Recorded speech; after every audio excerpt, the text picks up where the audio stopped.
Chapter 12. The Lesser Evil in the Name of the Greater Good. Although I've used the terms myself throughout this audiobook for the sake of convenience, the fundamental problem with envisioning politics as a spectrum ranging from far left to far right is that it creates and reinforces the horseshoe fallacy, the self-righteous conceit held by many moderates and centrists that the far left and the far right are both equally bad and evil, that both extremes are made up of violent radical fanatics who will ultimately destroy society, meaning that by default, centrists are the rational moderates who seek to preserve society, once again merely declaring themselves to be good in inverted commas because they have labelled the other as the problem. However, if we accept that the defining issue at the heart of all politics is whether we seek genuine progressive change which fundamentally alters the status quo or oppose it, note my deliberate use of the term genuine and progressive change there, because as I'll explain in a future chapter, far-right calls for change and progress are merely efforts to preserve and reinforce the status quo, then those who describe themselves as centrists are merely enabling and collaborating with what we describe as the right. After all, the left threatens their emotional comfort and their core belief that they are good people by challenging the status quo, and even worse, the left insults them and hurts their delicate feelings by using the term centrist as a slur. As a matter of fact, the only definition of hard, far, or radical left that appears to mean anything in the current political climate is anyone or anything on the political left, which threatens my privilege or otherwise makes me feel uncomfortable. So when push comes to shove, while many self-described moderates and centrists do eventually side with the angels, countless others never put their money where their mouth is, either voting for a right-wing party or candidate, or at the very least warning socialists and other radicals to tone it down because they're scaring away the moderates and the white working class. To quote Dr. Martin Luther King's infamous letter from a Birmingham jail, I have almost reached the regrettable conclusion that the Negro's greatest stumbling block in his stride towards freedom is not the white citizen's counselor or the Ku Klux Klanner, but the white moderate who is more devoted to order than to justice, who prefers a negative peace, which is the absence of tension, to a positive peace, which is the presence of justice. And far beyond the African American people's struggle for civil rights back during the 1950s and 60s, ever since Bill Clinton realized that he had to appeal to the center ground in order to beat George H.W. Bush back in 1992, every centrist call for moderation, for unity, and against the politics of division has been a coded demand for the people who challenge the status quo to shut up, to stop complaining about their problems,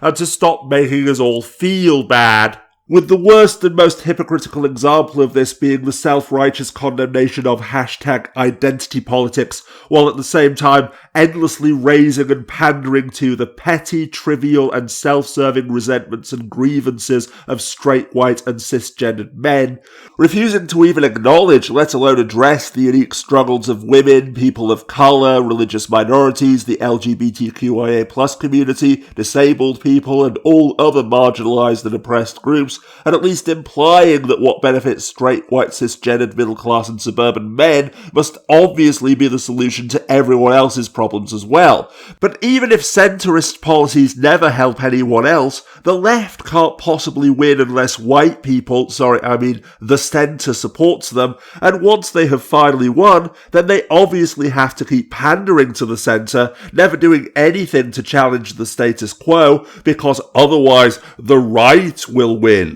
But of course, the right do gain power regularly because the centrists not only hold the door open for them, but often carry them over the threshold, with a prime example of this being that when the 2010 general election here in the UK resulted in a hung parliament, the moderate centrist Liberal Democrats formed a coalition government with the Conservative Party, allowing them to impose austerity measures that are still killing thousands of people and destroying the lives of thousands more more in the name of fixing the economy by 2015, but that missed every target while the national debt has doubled, and unless a Labour government is elected before then, may now persist until 2030. But Labour can never win as long as Jeremy Corbyn is leader, because he's a lefty commie pinko socialist who will raise our taxes. So naturally then, the solution is for the Labour Party to elect another non-threatening and therefore electable moderate and centrist neoliberal puppet who allows moderate centrists to believe that they are the good guys while the party is implementing policies which are more or less identical to those implemented by the Tories, only while paying more lip service to equality, social justice and environmental issues. Otherwise, most centrists and moderates will continue voting Tory and Liberal Democrat or refusing to vote at all. Indeed, I hope that this finally helps us to understand how any poor person can vote Republican, Conservative, or what have you, especially if they're a member of a demographic which is discriminated against, marginalised, or oppressed. The fact that given the choice, almost all of us prefer what Dr. King described as negative peace because we feel threatened by change. After all, even without billionaires and corporations devoting entire news outlets to propaganda stoking up the fear that the other will destroy our society and our very way of life, the discomfort that we feel when our internal narrative is challenged by what we perceive to be outsiders is often more than enough to make us want to resist that challenge to the death.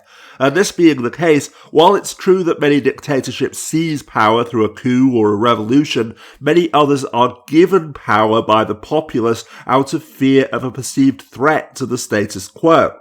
From the Enabling Act to the Patriot Act, over the course of the last century, the fear of terrorism has been enough to make countless millions of citizens willingly hand over their civil liberties and even their basic human rights, because as long as we can conjure up an imaginary greater evil of which to be afraid, and a greater good with which to reassure ourselves that we are still the good guys, most of us will ignore the warning of Benjamin Franklin and choose security over freedom by tolerating the lesser evil. So to answer another eternal question about politics, in fact, the reason why Trump's approval rating always hovers around the 40% mark and he could, quote, walk down Fifth Avenue and shoot somebody and still not lose any votes is that in the end, around 40% of those polled fear what the Democrats might do far more than they oppose what Trump actually does. When all is said and done, in fact, while right-wing pundits point to the quote-unquote booming economy and Trump's nomination of conservative judges and justices as being the reason for the loyalty of his voters, the truth is that Trump's base would vote for him if he caused another financial collapse and only nominated talk show hosts. And depending on how far the Democrats move to the left, in inverted commas, moderate Republicans and centrist independents will probably still help Trump win a second term, either by voting for him directly or for a protest candidate such as Howard Schultz, because never forget that when we strip away all of the self-serving excuses, the cherry-picked facts and the ludicrously stretched rationalizations, all that exists on what we describe as the right and the centre is the emotional comfort of the status quo versus the fear that the outsiders will take what we perceive to be ours and declare that we are the bad guys, that feminazis will condemn you for the fact that you enjoy being a stay-at-home wife and mother, that too many bad Mexicans flooding into the country will cause white people to judge and fear you as well, when no, I'm one of the good ones, and that lefty liberals and other black people will call you an Uncle Tom for believing that affirmative action is a patronising handout.